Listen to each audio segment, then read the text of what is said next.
The corridor groaned under the weight of silence, the kind that only comes from a ship drifting untended through the black arteries of the galaxy.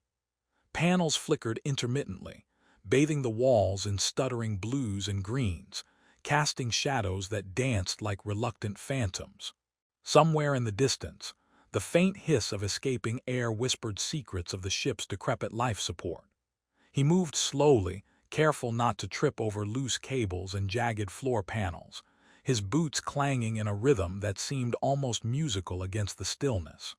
A distant beep warned of failing systems, but for him it was background noise, a minor irritant compared to the solitude he had been nursing for weeks. Then came the sound, soft, erratic, almost shy. A scuff of something small against metal. A breath, quick and uneven, that didn't belong to the ship itself. He froze, listening. His mind conjured every story he'd ever heard about lost ships, about alien predators lurking in the shadows, waiting for the careless, the brave, or the foolish. Slowly, very slowly, he followed the sound, each step measured, almost theatrical, as though the ship itself were holding its breath. In the corner of a dimly lit junction he found her. Tiny, fragile, trembling. Her eyes were enormous, liquid and dark, reflecting the erratic flickers of the failing lights. Her skin was smooth, pale with the subtle warmth of life, and her elven-style ears twitched nervously, registering every tiny movement he made. She had been crouched behind a fallen support beam, half hidden, as if she could vanish completely if she willed it. She looked at him, and he swore he could see every whispered galactic legend about humans playing across her mind. I'm not supposed to be here," she stammered, her voice a delicate thread that barely rose above the hum of the failing ship. You eat small things, small creatures, right?" He blinked. For a moment the absurdity of her fear struck him dumb. Then he let a laugh escape, a low, amused sound that echoed oddly in the corridor. "Well, let me be honest. I've been known to snack on space rations and occasionally on, well, let's just say I'm not exactly a five-star chef for tiny alien cuisine." Her eyes widened and she flinched. "You're joking." "Mostly," he said, raising his hands in mock surrender. "Mostly joking. You don't look like a particularly tasty dish anyway. Too bony." She tilted her head, suspicion etched on her delicate face, yet the tiniest twitch of amusement betrayed itself at the corners of her lips. The tension in her posture relaxed just slightly, though not enough for her to let her guard down entirely. He crouched a few feet away, careful not to seem threatening. "So, what's your story? I mean, I didn't expect company on this rust bucket drifting through dead space." She studied him warily, as though trying to decide if he was predator or just another strange, loud creature who might trip over her and fall on his face. "My story is simple. I'm running. From you. From everything humans might do. Running from me. I'm barely more dangerous than a falling light panel," he said, grinning, though he kept his voice low, gentle. "And if you're going to make assumptions about humans, at least make it interesting. We're not all carnivorous galactic tyrants." Her ears twitched again, scanning the dim shadows, before she slowly lowered herself from her crouch. Every step she took was careful, almost comical in its cautious precision. Her small hands brushed against the edges of the walls, trailing along the cold metal like a musician testing strings. He noticed her movements, how light she was, almost weightless, like she might float away if the gravity of the corridor faltered. "You're not going to eat me?" she asked, a tremor in her voice that betrayed both hope and terror. "I'd rather not.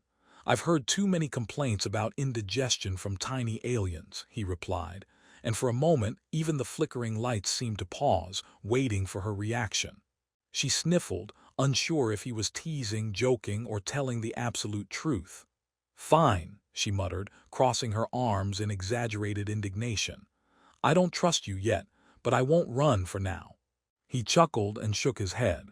"Fair enough, I'll take that as progress." The corridor around them groaned and hissed as if the ship itself were sighing at this fragile truce. Outside, in the infinite darkness, debris drifted lazily, ignorant of the small miracle of trust being formed in a single, cramped hallway. The human offered her a water pack from his bag. She eyed it like it might be a trap, sniffed suspiciously, and then, with an audible sigh, took it with trembling fingers. He watched, amused, as she tried to figure out the complicated alien opening mechanism, frowning as if it were a puzzle devised by the universe to mock her. "Here's a tip," he said, leaning slightly forward. "You don't have to bite the nozzle off. There's a lever." She glared at him, indignation flashing across her delicate features, yet the corners of her lips twitched in reluctant amusement. "I'll remember this betrayal," she muttered. "And I'll remember that you almost choked on your first drink of human hospitality," he shot back, and for a heartbeat, the tension broke completely. Laughter echoed through the corridor, startling even him, and she shrieked, a tiny, high-pitched sound that was half annoyance, half delight. They moved carefully down the corridors together, her tiny form darting and twirling around machinery and fallen debris. He noticed how she adjusted instinctively to the ship's artificial gravity, how her long ears twitched at every mechanical squeal or distant thump. Even in the midst of fear, she was agile, clever, and surprisingly quick to laugh at her own mistakes. At one point, he stumbled over a loose panel, flailing his arms like a cartoon character trying to keep balance. She paused, eyes wide, and then burst out laughing, a musical, clear sound that made the empty corridors feel strangely alive. "You humans are ridiculous," she exclaimed. "How do you survive with such clumsiness?" "I like to think it's part of my charm," he said, grinning as he righted himself, though his pride was slightly bruised. Hours, or perhaps it was only minutes, time blurred in the stuttering lights, passed as they explored the bowels of the starship. She told him snippets of her life, careful to avoid anything too personal, each story punctuated with warnings about how humans were supposedly predators, how the galaxy was full of danger, and how she was almost certain he would eat her at any moment. He listened, entertained, occasionally teasing her, but always careful to maintain a distance that didn't feel threatening. As they reached the central control room, the dim glow of failing monitors cast both of their shadows against the walls. The hum of the ship's barely functioning systems filled the space, a reminder that this fragile truce was only temporary, that survival depended on more than laughter and witty banter. Yet in that moment, something unspoken passed between them, a shared understanding that the other was not the immediate threat, that perhaps the galaxy, though vast and indifferent, could still harbor moments of connection, of humor, of trust. And for the tiny alien girl, trembling less now, laughter curling her lips despite herself, the realization came slowly. Humans might not be the monsters she had feared. Some, perhaps, could be friends, or at least tolerable companions. They stood there, two figures in the middle of a decaying starship, the void of space pressing against the thin hull, and for the first time since her journey began, she dared to imagine that not all humans wanted to eat her. Some might, in fact, offer water, jokes, and the faintest promise of safety in a galaxy that had offered her little else. The corridors waited silently, the ship creaking as if amused by their absurd alliance, and somewhere deep within, a spark of trust, tiny, fragile, and entirely unexpected, took root. The stars outside remained indifferent, but inside, laughter and trembling, fear and hope, collided and mingled, forging a bond neither could have predicted.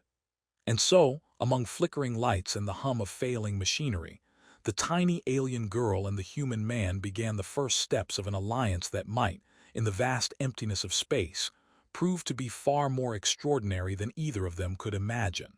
The airlock hissed open with a reluctant groan, spilling the faint scent of ozone into the narrow corridor. He floated in first, careful to stabilize himself against the microgravity currents that still lingered from the ship's sporadic artificial gravity. The tiny alien followed, her delicate fingers brushing along the walls like a pianist testing keys before a performance.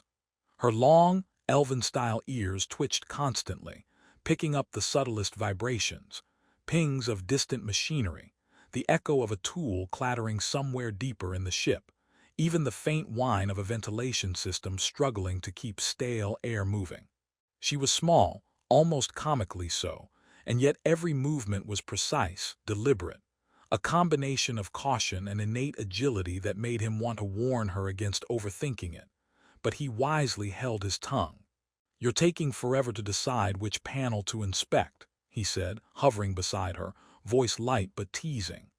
"If this were a race, I'd have already won, and trust me, my victory dance is legendary." She glanced at him over her shoulder, eyes narrowed in mock indignation, though the corner of her lips betrayed amusement. "Victory dance? You humans are hopeless.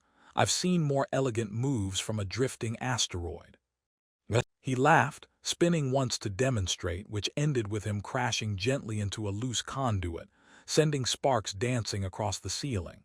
She squealed, then giggled uncontrollably, clutching her stomach, her small frame shaking with mirth. "Exactly," she said between breaths, "completely hopeless and dangerous to yourself." He shook his head, grinning. "It's all part of my charm, you'll get used to it." They moved deeper into the ship, past corridors lined with dormant machinery and flickering consoles, until they reached a room filled with crates stamped with alien glyphs he couldn't read. She paused, ears swiveling, and leaned forward to inspect one. These aren't human," she said softly. "Someone left them here a long time ago, probably scavengers or smugglers." He crouched beside her, peering at the crates. "Smugglers, huh? Great. That's exactly what I needed. Mystery boxes in a half-dead ship. I love a good puzzle, though. Maybe it's a gift from the universe or a trap. Either way, it'll make a great story." She glared, the faintest smile tugging at her lips. "You really have no sense of caution, do you? Some of these boxes might contain things that bite." "Ah, but that's the thrill," he said, reaching for a crate and inspecting the latch. "You can't experience adventure without a little danger." She rolled her eyes but didn't move away. "Adventure, huh? You humans really romanticize everything." When he finally opened a crate, a cloud of metallic dust puffed out, making both of them cough. Inside were sleek, angular devices that hummed faintly, pulsating with an internal energy that felt alive. She froze, staring at them. Those are gravitic modulators," she whispered, her voice a mixture of awe and fear. "If someone knew how to use them properly, they could lift an entire ship or crush a planet." He whistled softly. "Sounds handy. Too bad I have no idea how to operate them." Her eyes darted to him, panic threatening to creep back. You do know. You're going to touch them. Humans are reckless." He held up his hands in mock surrender. "Only gently, I promise. No planetary crushing today, just curious exploration." Her ears twitched in exasperation, but she leaned closer, trying to guide him. No, wait, you have to align the flux nodes. Here, see. Like this." She adjusted a tiny lever, and the modulator's hum shifted, a smooth, harmonious tone filling the cramped space. "If you misalign them, it could create a singularity. Very small, very deadly." He raised an eyebrow, suppressing a laugh. "A tiny, deadly singularity, perfect for breakfast, or maybe lunch." Her hand shot out to smack his arm, a playful motion, but he dodged with exaggerated flair. "Ow, friendly warning only, I swear, but you're hilarious when you try to act serious." For a moment, they worked side by side, the tension of the unknown giving way to the easy rhythm of cooperation. She showed him how to calibrate the modulators, and he, with his unpolished human ingenuity, accidentally discovered a minor quirk in their design that even she hadn't noticed. Her small hand hovered near his, hesitating before brushing against his wrist in acknowledgement. "Not completely useless," she muttered, and he grinned like a man who just won a lottery he didn't buy a ticket for. Hours seemed to melt into each other as they experimented with the devices. Sparks flew, not the dangerous kind, more the sort that made their shadows leap across the walls in wild, cartoonish shapes. At one point, a modulator whirred to life, lifting a crate gently off the floor. He floated alongside it, waving dramatically like a circus performer, and she shrieked, half in terror, half in laughter. Stop waving at it," It's not a performance piece. I thought it deserved a proper introduction, he said, bowing midair. Ladies and gentlemen, gravitic modulators. Her laughter rang through the room, a sound so pure and bright it made him forget the desolation outside the walls. Even in the middle of a broken starship in the middle of nowhere, there was something undeniably alive in that laughter, something that made him glad he hadn't eaten her, or more accurately, that she hadn't misjudged him yet. Eventually, they settled, exhausted but exhilarated, leaning against crates that hummed faintly with potential energy. She studied him with an intensity that made him uneasy for a moment, and then, quietly, she admitted, "You're not like the stories. You're strange." "Strange can be a compliment," he said, shrugging with exaggerated modesty. "Depends on how you define it. Dangerous, unpredictable, endearing." She snorted, a sound that made her tiny shoulders shake. Endearing. For now, as night, or at least the ship's artificial approximation of it, fell, they sat side by side, watching the modulator's pulse. Somewhere deep in the hull, the old ship creaked and groaned, a tired giant aware of its own fragility.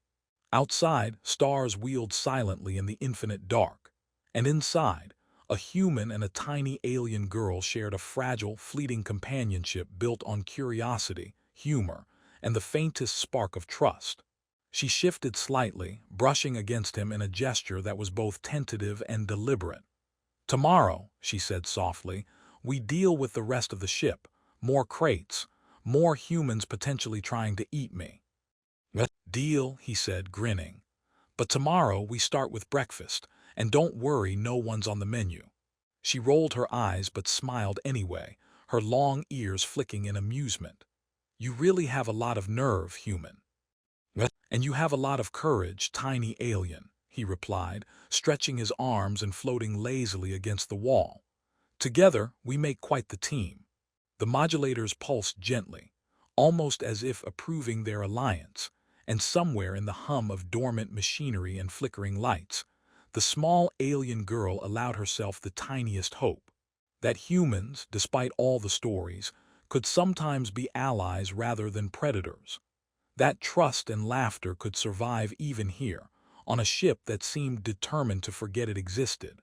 And as the stars outside moved in their indifferent, eternal rhythm, she drifted into a cautious, uneasy sleep, dreaming not of humans consuming her, but of a future where maybe, just maybe, she could share the galaxy with one without fear.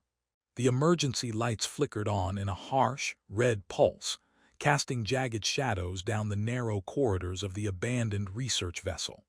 Somewhere far off, the metallic groan of a bulkhead shifting sent vibrations through the floor, and the tiny alien girl's long ears twitched like sensitive radar antennas. She crouched low, eyes darting from shadow to shadow, convinced that some predator, or worse, a human with terrible taste, was lurking around the corner. She rolled her eyes, but her laughter rang out softly, echoing through the hangar. "I'll consider that feedback," she said, brushing a strand of hair, or whatever passed for hair, behind one of her long ears. "Next time maybe we try to survive without near-death experiences. Wouldn't that be novel?" He floated closer, grinning. "Novel, yes, but where's the fun in that?" She shot him a look, one that mixed exasperation with something lighter, something almost fond. "You're impossible, but maybe not entirely useless." "Noted," he said, pretending to jot something in an invisible notebook. "Also, I think we make a pretty great team, flying death toasters notwithstanding." They moved through the hangar carefully, avoiding further confrontation, and as they exited into the quieter corridors beyond, the tiny alien girl allowed herself a rare moment of relief. Her ears twitched, catching every sound, every vibration, but the immediate threat had passed. For the first time, she felt a small, burgeoning confidence, not just in her own abilities, but in the unlikely human companion beside her. "And you," she said softly, floating beside him, "you weren't eaten by any drones either. That counts as a bonus." He laughed. "I'll take that as a compliment. I always knew my charm would save me eventually." "Your charm or my skill?" She teased, one ear flicking in amusement. "Let's call it a joint effort," he said, giving her a mock bow in zero gravity. "Teamwork, tiny alien style." Her laughter followed him down the corridor, a light, melodic counterpoint to the faint hum of the failing ship. Somewhere in the darkness of the abandoned vessel, between flickering lights and the distant groan of machinery, they had survived not just the drones, but the tension, fear, and uncertainty. Together. And as they paused to catch their breath in the control hub, she glanced at him, her small form silhouetted against the dimly lit panels. "Humans aren't so terrible after all," she admitted, her voice quiet but carrying the weight of reluctant trust. He smiled, floating lazily against the wall. "And tiny aliens aren't as fragile as they pretend to be. Just don't eat me by accident, deal." "Deal," she said, and for the first time since their encounter, her long ears twitched in something that resembled comfort rather than fear. The hangar behind them hummed with dormant energy, the drones frozen, harmless for now. Ahead, the corridors stretched into shadow, waiting for the next test of skill, wit, and perhaps something stranger. Trust, laughter, and the quiet thrill of companionship in the vast, indifferent reaches of space. The emergency lights flickered violently, painting the corridor in alternating streaks of red and amber. He crouched behind a low console, ear pressed to the metal floor, listening to the faint hum of the ship's failing systems. The tiny alien girl crouched beside him, small and tense, her long, elven-style ears pivoting toward every sound, picking up vibrations and echoes that he could barely perceive. She trembled slightly, not from fear of him this time, but from the knowledge that something dangerous, something more than the ship itself, was moving closer. "I'm telling you," she whispered, voice quivering, "they're here. I can feel it. Mechanical hunting us." He grinned, though it probably didn't inspire confidence. "Mechanical hunters, huh? Let me guess. Toothy robots with terrible table manners." She glared, tiny shoulders rising defensively. "They might have terrible table manners, and blades, and an unfortunate fondness for small, tender things." He floated up, resting one elbow on the console. "Well, if that's the case, I say we call them dinner theater, and you and I get front row seats." She groaned, ears flicking in irritation. "Humans really have no sense of danger, do you?" "I prefer the term dramatic flair," he said, floating down beside her with exaggerated care. "It keeps things interesting." The corridor ahead suddenly shook, a low metallic vibration running along the floor, and she froze. "There, sensors are active, they're scanning." He peered around the corner, spotting a group of scavenger drones skittering along the walls, sleek and silent, sensors pulsing faintly in the dim light. "Ah, the flying death toasters make their appearance," he muttered. "I was beginning to miss them." Her eyes widened. "Flying death toasters is exactly what they are, and they will shred us." He raised a finger in mock caution. "Not if we're clever. And lucky, and maybe a little insane." She rolled her eyes but nodded reluctantly, stepping lightly beside him. "Lead the way, then, and don't get us killed with your dramatic flair." They moved forward carefully, weaving between crates and fallen panels. The drones skittered ahead, their sensors scanning the corridor with precise efficiency. She ducked behind a fallen support beam, her tiny fingers gripping the metal as she whispered instructions. "We need to overload their sensors. There, see the conduit. I can reroute the power to create a feedback pulse." He followed her lead, helping her reroute the wiring with clumsy but effective human ingenuity. Sparks flew, and for a heartbeat, the corridor lit up in a dazzling display of electric light. The drones paused, sensors momentarily scrambled, and he pretended to bow in victory. Ta-da! Human and tiny alien ingenuity at its finest. She smacked his arm lightly, ear flicking in annoyance. "You're hopeless." "And that's why you like me," he said, grinning. One of the drones recovered faster than expected, spinning toward them with a low, threatening whine. He grabbed a loose conduit and swung it at the drone, knocking it off balance. She darted forward, using her small size and agility to slip between the drones, pressing a panel that released a cloud of pressurized coolant. The drones stuttered and skidded, sensors blinded by the mist, giving them a precious few seconds of advantage. "You're insane," she shouted, ducking a spinning rotor, "and you're terrifyingly effective." He shot back, dodging another whirring arm. "I think we make a great team." They moved together, a chaotic dance of movement, sparks, and the occasional shouted insult. At one point, she grabbed his arm and yanked him behind a stack of crates as a drone came spinning past. "Focus, human. You'll get us killed with your theatrics." He laughed, brushing off the warning. "Focus, yes, but theatrics make life interesting." With a coordinated effort, she manipulated the hangar's central console, sending a pulse that shut down the drones entirely. They collapsed with a clattering of metal, motors spinning down as silence returned. He exhaled, floating back to steady himself. "And that, my tiny alien friend, is how chaos becomes victory."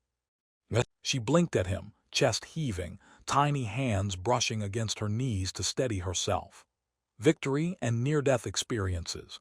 Don't forget the near-death experiences." He grinned, a necessary spice for adventure. For a moment they simply floated in the quiet hangar, catching their breath. Sparks from damaged panels flickered faintly, reflecting in her large, expressive eyes. "You humans aren't entirely terrible," she said softly, the tension in her voice easing for the first time in hours. He nodded, floating closer. "And tiny aliens aren't as fragile as they claim. I'm impressed." Her ears twitched, betraying a small, reluctant smile. "You really think so?" "I do," he said, "though you might be slightly insane for enjoying this level of chaos." "And you're definitely insane for surviving it with a grin," she countered, her voice light despite the lingering adrenaline. They moved toward the exit, navigating the maze-like corridors with a mixture of caution and humor, each step cementing an unlikely bond. He tripped over a cable, flailing dramatically, and she snorted. "See, proof humans are hopeless." "I call it style," he replied, rolling onto his back and waving arms theatrically. "Pure style." She shook her head, ears flicking in amusement, and let out a small laugh that filled the corridor. "Hopeless but somehow entertaining." As they reached a control hub, she paused, glancing at him with an intensity that caught him off guard. "Humans aren't always dangerous," she said quietly. Maybe some can be trusted." "And some tiny aliens," he replied gently, "are braver than anyone gives them credit for, including themselves." Her smile widened slightly, and for the first time she felt a flicker of confidence. Together they had faced mechanical hunters, survived against overwhelming odds, and even found moments of laughter amid the chaos. Outside, the stars continued their silent, eternal dance, indifferent to the lives inside the derelict vessel. But inside, two unlikely companions had discovered something rare: trust, camaraderie, and the spark of shared adventure. They paused in the control hub, letting the hum of failing machinery and the distant echoes of defeated drones wash over them. She glanced at him, her tiny frame silhouetted against flickering consoles. "Tomorrow," she said softly, "we explore more of the ship, and hopefully without another attempt on our lives." He floated lazily against the wall. "Where's the fun in that?" She rolled her eyes, but the faintest grin tugged at her lips. "You're impossible." "And you're incredible," he said, watching her ears twitch in amusement. "Together, we make a pretty unbeatable team." They lingered in the quiet hum of the hub, sharing a moment of fragile relief, knowing the galaxy outside was vast, indifferent, and dangerous. But inside, amid sparks, laughter, and narrow escapes, they had carved a small pocket of safety, trust, and humor. And for both of them, that was more than enough to face whatever the next corridor might hold. The control room hummed with a faint, steady energy, a stark contrast to the chaos that had consumed the rest of the derelict ship. He floated near a console, fingers tracing over buttons and levers with a casual confidence that had developed through weeks of improvisation and near disaster. The tiny alien girl crouched on a raised platform beside him, her long, elven-style ears twitching attentively as she monitored the fluctuating energy readings. She had grown quieter in moments like these, not from fear but from focus, a rare seriousness that he had come to admire. "So," he said, stretching his arms lazily, "if I push this lever, what exactly are we risking? A small explosion, or the immediate collapse of reality as we know it?" Her dark eyes flicked to him, expression tight with concentration, though a faint smile betrayed her amusement. "If you push that lever without aligning the flux nodes, we might tear a hole in the ship's hull. Or worse, create a miniature singularity in the storage bay. Either way, breakfast is canceled." He chuckled. "Ah, the kind of high-stakes breakfast I live for. Do we at least get pancakes? You really have no concept of danger, do you?" She muttered, her voice a mixture of exasperation and reluctant fondness. "Danger is just another word for opportunity," he replied, eyes glinting as he adjusted a dial on the console. Sparks danced faintly, illuminating their faces. "Besides, with you guiding me, what could go wrong?" Her ears flicked sharply. "Don't jinx us."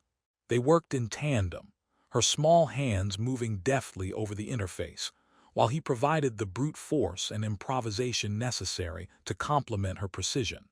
Over the past few days, they had navigated collapsing corridors, rogue scavenger drones and failing systems. And now, finally, they were coaxing the ship's core systems back to life. The consoles hummed steadily, lights brightening, a pulse of energy running through the floor beneath their feet. "Almost there," she whispered. "If we synchronize the modulators, we can stabilize the ship and avoid being shredded by mechanical death toasters," he finished with a grin. "Yes, I remember that part." She snorted, shaking her head. "You humans really are hopelessly dramatic. And you aliens really are terrifyingly precise," he countered, adjusting a lever with exaggerated care. Sparks flew, and for a moment the ship trembled, sending them both skidding across the floor. She grabbed his arm reflexively, steadying him with a surprising strength that belied her tiny frame. "Careful," she hissed. "We're not done yet." Right, he said, dusting himself off. "Precision, subtlety, elegance, that sort of thing." Finally, with a synchronized push of levers and a carefully timed pulse through the flux modulators, the ship's engines roared to life. Lights stabilized, power systems hummed, and the emergency alarms ceased their relentless wailing. Both of them collapsed onto a raised platform, panting, relief and exhilaration mingling in the confined space. "You did it," she said softly, brushing a strand of hair behind her ear. "We actually did it." "We did it together," he said, smiling. "You were amazing." She blinked at him, ears twitching, a subtle warmth coloring her cheeks. I suppose humans aren't all terrifying." "And some tiny aliens," he replied gently, "aren't as fragile as they pretend to be." They floated in companionable silence for a moment, listening to the ship's steady hum, each aware of the vastness of the galaxy pressing against the hull, indifferent to their survival. Outside, stars wheeled silently, but inside something had shifted. Fear had given way to trust, tension had melted into laughter, and what had begun as a desperate scramble to survive had become a partnership built on mutual respect and a healthy